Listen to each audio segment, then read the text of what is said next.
Ang pananampalataya ay bunga ng pakikinig at ang pakikinig naman ay bunga ng pangangaral tungkol kay Hesukristo. Ikasampung kabanata ng Marcos. Ang katuruan ni Hesus tungkol sa paghihiwalay ng mag-asawa. Pagalis doon, si Hesus ay nagpunta sa lupain ng Judea at tumawid sa ibayo ng ilog Jordan. Muling dumagsa ang maraming tao at tulad ng kanyang palaging ginagawa, sila'y kanyang tinuruan. May ilang parisyong gustong subukin si Hesus kaya't lumapit sila at nagtanong, "Naayon po ba sa kautusan na hiwalayan ng lalaki ang kanyang asawa?" Sumagot siya, "Ano ba ang utos ni Moises sa inyo?" Sumagot naman sila, "Ipinapahintulot po ni Moises na ang lalaki ay gumawa ng kasulatan ng paghihiwalay bago niya hiwalayan at palayasin ang kanyang asawa." Ngunit sinabi ni Hesus, "Ginawa ni Moises ang utos na iyon dahil sa katigasan ng inyong ulo. Subalit, simula pa ng likhain ng Diyos ang sanlibutan, nilalang niya ang tao na lalaki at babae. Dahil dito'y iiwan ng lalaki ang kanyang ama at ina. Magsasama sila ng kanyang asawa at ang dalawa'y magiging isa. Hindi na sila dalawa, kundi isa. Ang pinagsama ng Diyos ay huwag paghiwalayin ng tao." Pagdating sa bahay, may mga alagad naman ang nagtanong kay Hesus tungkol sa bagay na ito. Sinabi niya sa kanila, "Kapag hiniwalayan ng isang lalaki ang kanyang asawa at mag-asawa ng iba, siya ay nagkakasala ng pangangalo niya sa kanyang asawa. Gayon din naman ang babaeng humiwalay sa kanyang asawa at mag-asawa ng iba ay nagkakasala rin ng pangangalo niya." Binasbasan ni Hesus ang maliliit na bata.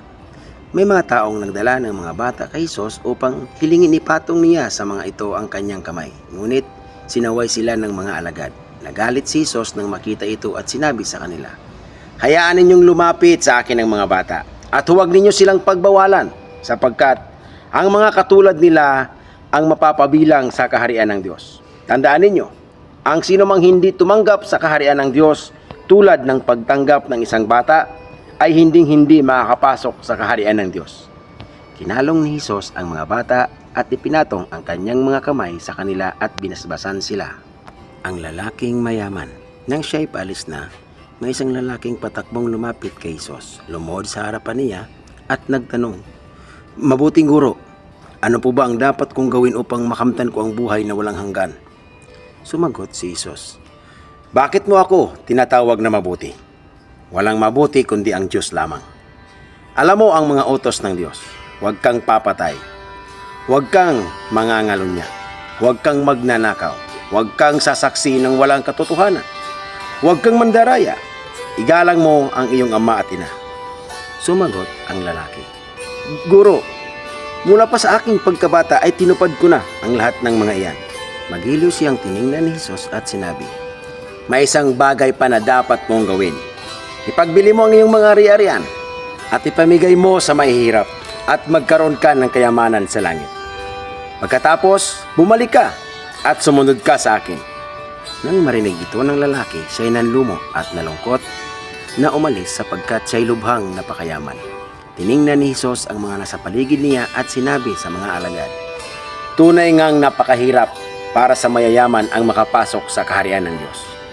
Nagtaka ang mga alagad sa sinabi niyang ito. Ngunit muling sinabi ni Hesus, "Mga anak, talagang napakahirap para sa mga mayayaman na makapasok sa kaharian ng Diyos. Mas madali pang dumaan ang kamilyo sa butas ng karayom kaysa isang mayaman na pumasok sa kaharian ng Diyos." Lalong nagtaka ang mga alagad, kaya't nagtanong sila, "Kung gayon, sino pa kaya ang maliligtas?" Tiningnan sila ni Hesus at sinabi sa kanila, "Hindi ito kayang gawin ng tao, ngunit hindi ito imposible sa Diyos sapagkat ang lahat ng bagay ay kayang gawin ng Diyos." At nagsalita si Pedro, "Tingnan po ninyo, iniwan po namin ang lahat ng kami sumunod sa inyo." Sumagot si Hesus, "Tandaan ninyo, ang sino mang nag-iwan ng kanyang tahanan o mga kapatid, mga magulang, mga anak, mga lupain dahil sa akin at sa magandang balita, ay tatanggap sa buhay na ito ng 100 ulit pa ng mga iyon. Mga bahay, mga kapatid, mga ina, mga anak, at mga lupain. Ngunit may kalakip na pag-uusig, at sa panahong darating magtatamo siya ng buhay na walang hanggan. Ngunit maraming nauna na nahuhuli at maraming nahuhuli ang mauuna. Ang ikatlong pagbanggit tungkol sa kamatayan at muling pagkabuhay ni Jesus. Nasa daan sila papuntang Jerusalem, nauna sa kanila si Jesus. Nangangamba ang mga alagad at natatakot naman ang ibang mga taong sumusunod sa kanya. Muling ibinukod ni Jesus ang 12 at sinabi sa kanila ang mangyayari sa kanya. Sabi niya, "Papunta na tayo ngayon sa Jerusalem, kung saan ang anak ng tao ay ipagkakanulo sa mga punong pari at sa mga tagapagturo ng kautusan. Siya ay hahatulan nila ng kamatayan at ibibigay sa mga hintil. Siya ay kanilang hahamakin, duduraan, hahagupitin at papatayin. Ngunit pagkaraan ng 3 araw, siya ay muling mabubuhay." Ang pagiging dakila. Lumapit kay Jesus ang mga anak ni Zebedeo na sina Santiago at Juan. Sinabi nila, "Guro, mahihilingin po sana kami sa inyo. Ano ang nais ninyo?" Tanong ni Jesus. Sumagot sila, "Sana po ay makasama kami sa inyong karangalan at maupo ang isa sa kanan at isa sa kaliwa." Ngunit sinabi ni Jesus sa kanila, "Hindi ninyo nalalaman ang inyong hinihingi. Makakaya ba ninyong tiisin ang hirap na aking daranasin? Makakaya ba ninyo ang bautismong ibabautismo sa akin?" "Opo," tugon nila. Sinabi ni Jesus, "Ang kupang aking iinumin ay iinuman nga ninyo, at babautismuhan nga kayo sa bautismong tatanggapin ko. Ngunit hindi ako ang magpapasya kung sino ang mauupo sa aking kanan at sa aking kaliwa. Ang mga karangalang iyan ay para sa mga pinaglalaanan."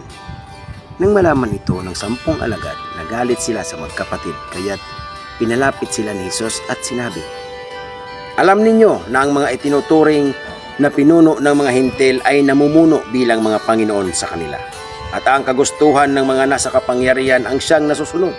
Ngunit hindi ganyan ang dapat umiral sa inyo. Sa halip, ang sino man sa inyo na nais maging dakila ay dapat maging lingkod ninyo. At ang sino mang nais maging pinuno ay dapat maging alipin ng lahat.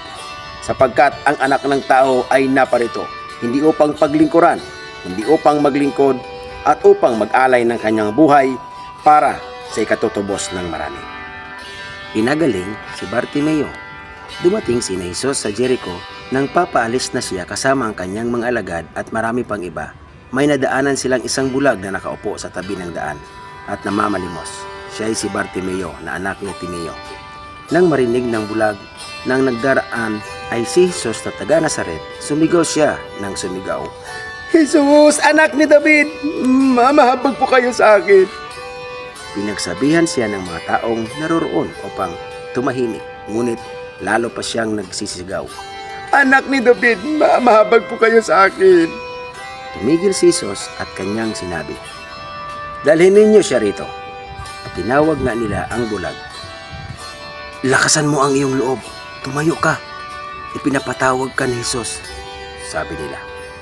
Inihagis niya ang kanyang balabal, paluksong tumayo at lumapit kay Jesus. "Ano ang gusto mong gawin ko para sa iyo?" tanong sa kanya ni Jesus. Sumagot ang bulag, "Guro, gusto ko pong makakitang muli." Sinabi ni Jesus, "Makakaalis ka na. Magaling ka na dahil sa iyong pananampalataya." Noon di, nakakita siyang muli at sumunod kay Jesus.